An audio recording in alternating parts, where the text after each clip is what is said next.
Assalamualaikum warahmatullahi wabarakatuh.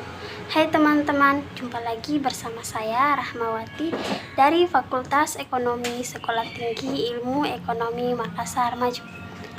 Pada kesempatan kali ini, kita akan membahas mengenai kelompok kerja dan komunikasi.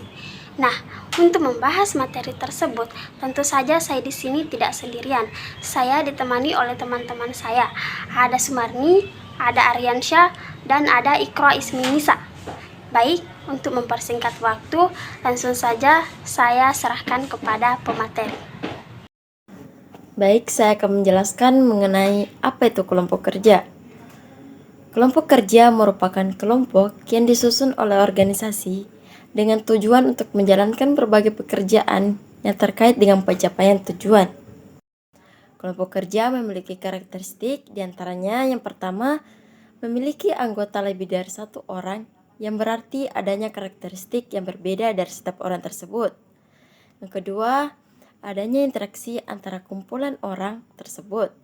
Yang ketiga, adanya tujuan bersama yang ingin dicapai. Selain itu, kelompok kerja dapat dibagi menjadi dua, yaitu kelompok kerja formal.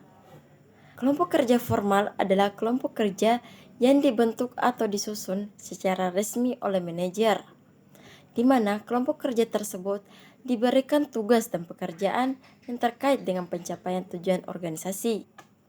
Yang kedua, kelompok kerja informal.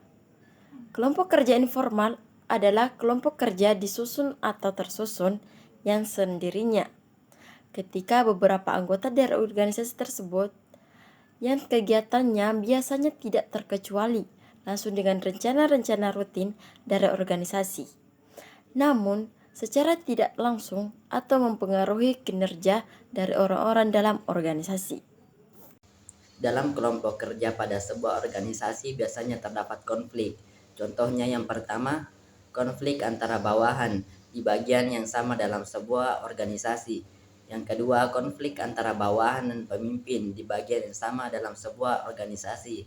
Yang ketiga, konflik antar bawahan di bagian yang berbeda dalam sebuah organisasi. Yang keempat, konflik antara pemimpin dan bawahan di bagian yang berbeda dalam sebuah organisasi. Dan yang kelima, konflik antar pemimpin pada bagian yang berbeda dalam sebuah organisasi.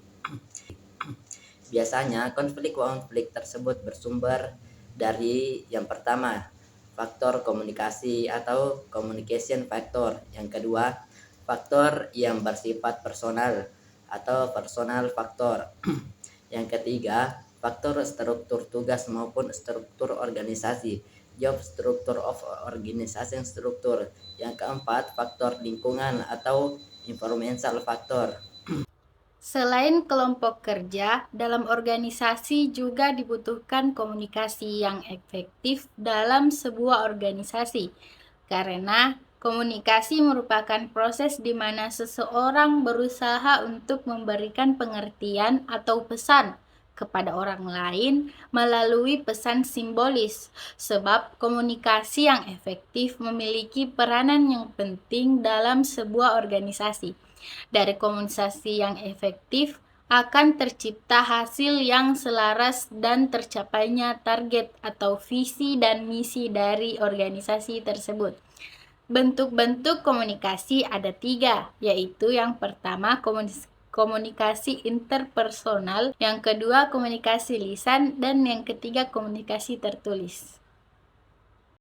Baik, itu saja pemaparan materi dari kelompok kami mengenai kelompok kerja dan komunikasi. Jika teman-teman ingin mengajukan pertanyaan, silahkan tulis di kolom komentar di bawah ini. Mungkin itu saja yang dapat kami sampaikan.